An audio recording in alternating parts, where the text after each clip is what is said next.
All right, if you see this, I ain't at work.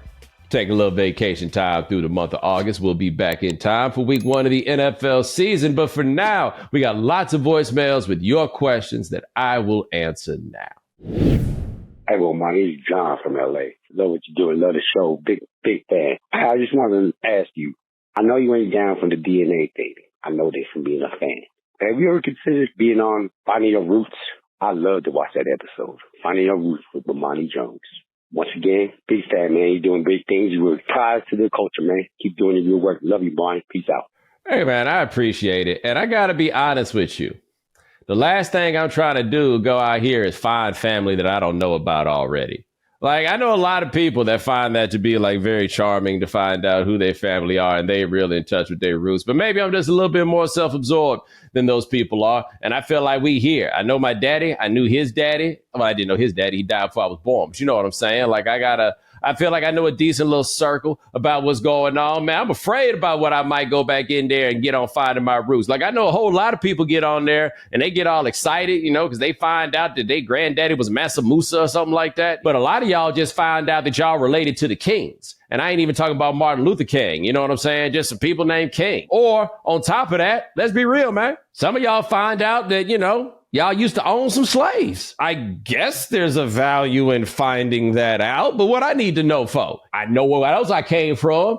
People that was owned by people that owned some slaves. You know what I'm saying? Like, I really don't see the point if I'm being that honest. But I will say this. They got some like DNA stuff where it's like the Africa, like specific to Africa, and they get you into like the real detail because that, you know, we don't know where we came from in that regard. And maybe that right there might be very, very interesting to find out. I don't care that much. I'm just imagining a world where you get a reveal you don't want and you're on TV, and then we just get Bomani Jones memes on Finding Your Roots.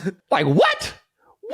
Like, you cats be getting on there and they it made me feel bad. You know what I'm saying? It makes me feel like I'm not in touch with who I am. And maybe that's what it is. One of my favorite episodes are Bomani Jones' experiences when you had the Caucasian shirt on Mike and Mike back like 2016. My question is, how pissed off was Big Mike? Love the show, and if you guys don't respond, I'm inclined to believe you are a hater. He wasn't bothered at all. Like, the thing I always say about that day with that shirt with people is this whole idea that people were so mad and so many people had so many problems.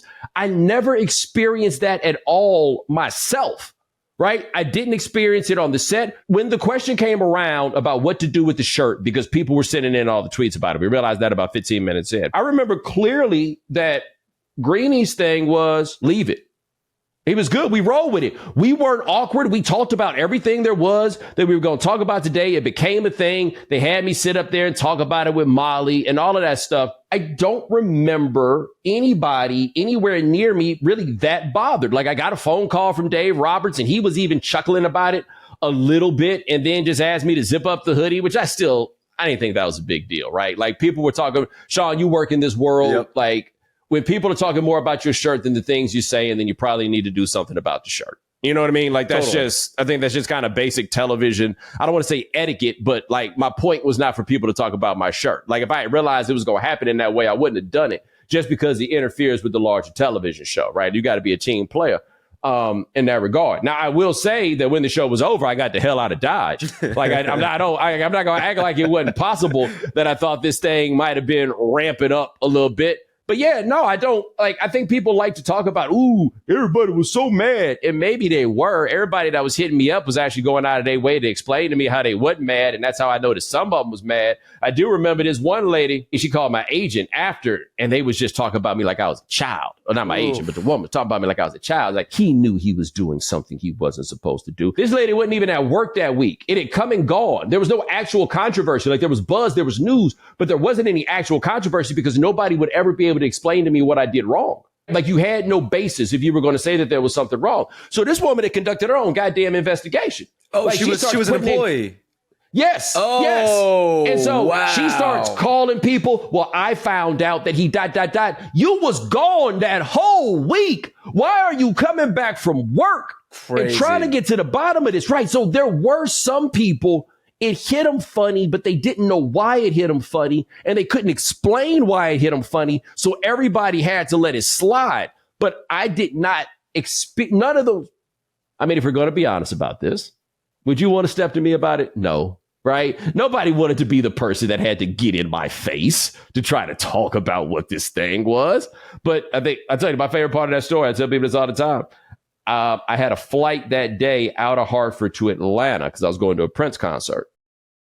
And somebody was sitting next to me on the plane, and they had their laptop cracked open, and it was a long email chain. And I just remember it looked like RE colon FW colon FW colon RE colon a lot of Bomani CCs, Jones. BCCs. Yes, Bomani Jones. It was all about it was definitely about me. And I'm like, I'm next to this woman. I'm wearing the shirt, and I don't think she has any idea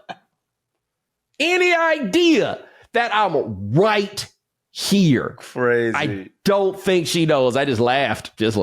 Most of the heavy hitters weren't at work because it was day one of the Masters. Oh. And that was the concern. The one call I do remember, the one message I remember getting relayed to me was, make sure he doesn't say anything about Masters. That's what they were afraid my black ass was going to do, was get in there and talk fresh about the Masters, which, by the way, fair concern. I see where you're coming from. If only I had a T-shirt that played on the idea of the Masters as being massless. Buddy. Okay, I got a fictional sports question for you, Bo. I was watching, in my opinion, one of the most underrated sports movies ever, The Program, right? So it made me think, and I wanted to ask you, if you could pick maybe 2 to 3 fictional sports teams from a movie that deserve a 30 for 30 or a sports documentary, what do you think it should be? Love the show, and y'all enjoy y'all vacation, man, because y'all deserve it. Hey, I appreciate it. Sean, you understand the difficulty here is he's like, what movie would you want to be a documentary? And I'm not saying the movie and the documentary are the same thing, but I'm saying they already made a movie about it. Exactly. Yeah. I don't know how much they would differ. Obviously, I'd watch a documentary about Friday Night Lights because it would be a documentary about a real thing. You know what I'm saying? Like it's almost like I need to pick all the ones, the Ken Burns ones, right? Like Glory Road, you know, the joints that were actual 42. You know, you kind of need to pick all that. Major League would be an interesting one, right? Like, can you imagine a documentary telling the story about the time that the manager pulled out some dude's contract and took a piss on it? Like, I do think that would be a pretty strong scene. There would be something to that. Let me see what else we got here. Necessary Roughness. I'd watch that. A college professor who was also playing left tackle. Yeah, that would happen in real life. Oh, and the one where Robert De Niro was the crazy person trying to shoot Wesley Snipes, The Fan. The Fan, that's right. Oh, The Last Boy Scout, a documentary about a football game where somebody had a gun on the field. That would actually be a good documentary. Like that one, Yes. I would actually like to get into the weeds of that one. Can't believe that actually, I got it. Here's what we gonna do. What's going on, Bo? This is Keith from St. Louis. First time caller. Listen to you all the time. I got to say, the truckers love you, man. I've got a question for you. You know, I mean, you don't even have to say it. We know how smart you are, and we appreciate it. I feel like a lot of us live vicariously through your intelligence. However, can you tell us about a time where, besides your family, you were not the smartest person in the room and it showed? I think we'd like to know, man. Appreciate you, dude. Yes.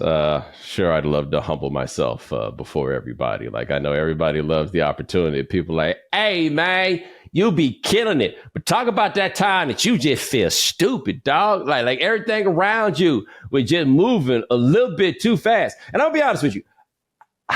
You'd probably have to ask somebody else about the and it showed part, right? Because I can't tell. And I'll be honest, most people, when they feel like this and it shows comes up about themselves, you wrap too tight inside your own head. Like most people probably on the outside aren't thinking it that much. And I say that because I say this is somebody who flunked out of graduate school. But I don't think at any point it showed whether or not I was the smartest person in the room. I felt like I got the same respect in that room from those people, even after flunking out of school, that I received from anybody else. But I will tell you this. As many of you know, I went to the University of North Carolina for graduate school. That's where I did the flunking out of graduate school. And I studied under Sandy Darity, who is the most brilliant person that I've met. Like, I really can't think of anybody like with more straight up horsepower, knew more stuff. Used to watch this dude in meetings, clearly reading his own stuff, but then jumping back out. We used to see Sandy walking across campus, reading books and stepping out of the way of people. Like he was just constantly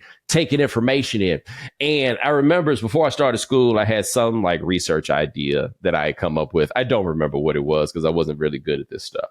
But I had some research idea that I came up with. And I remember I sent him an email about it. And I was very, very excited about it. The reply was, yeah, that was pretty stupid.